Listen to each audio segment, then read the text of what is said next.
I'm Samantha Daniel, and welcome to Sam's Yard Table Venture. In this video, we'll be discussing site selection. To select an appropriate site for gardening, you must ensure that all the resources for a healthy plant is easily accessible. Here, my selected area has sufficient space, drainage, topography, and access to water and building materials. The next step is to clear the land. I will remove any unwanted materials so that I can build my grow box.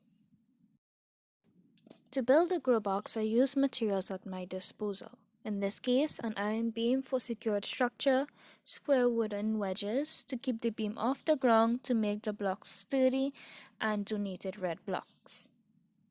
Next is growing media selection and preparation. For sufficient drainage, gravel was used for the base. I evenly distributed the gravel within half the box.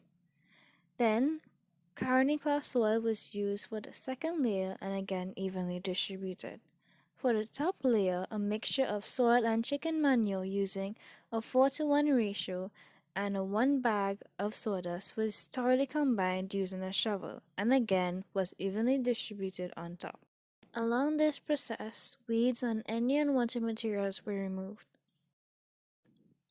Upon arrival of the second batch of materials, this process was once again repeated on the other side of the grow box. Here, the manure acts as a fertilizer and the sawdust improves drainage. The grow box was then watered for 4 days to ensure the manure was fully cured.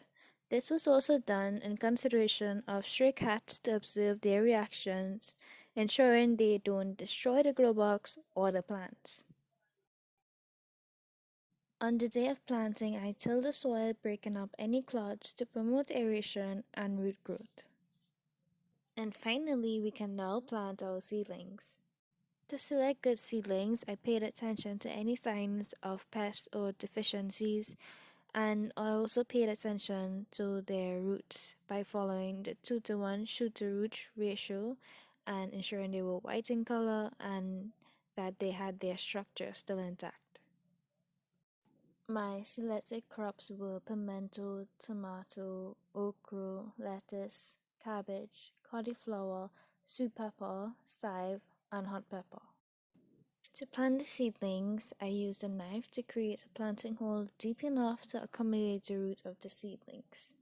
Then I placed the seedling in the hole and covered the seedling slightly under the first set of leaves with soil and gently packed the soil to keep the seedling in place. The plants are spaced roughly a foot apart to ensure that they can be accommodated until they fully mature.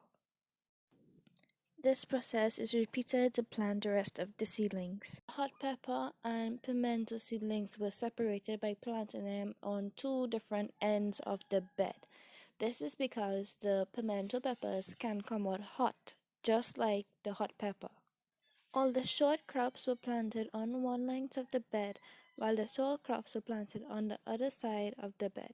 This is to ensure that when they mature, that their leaves do not block the sunlight from the short crops.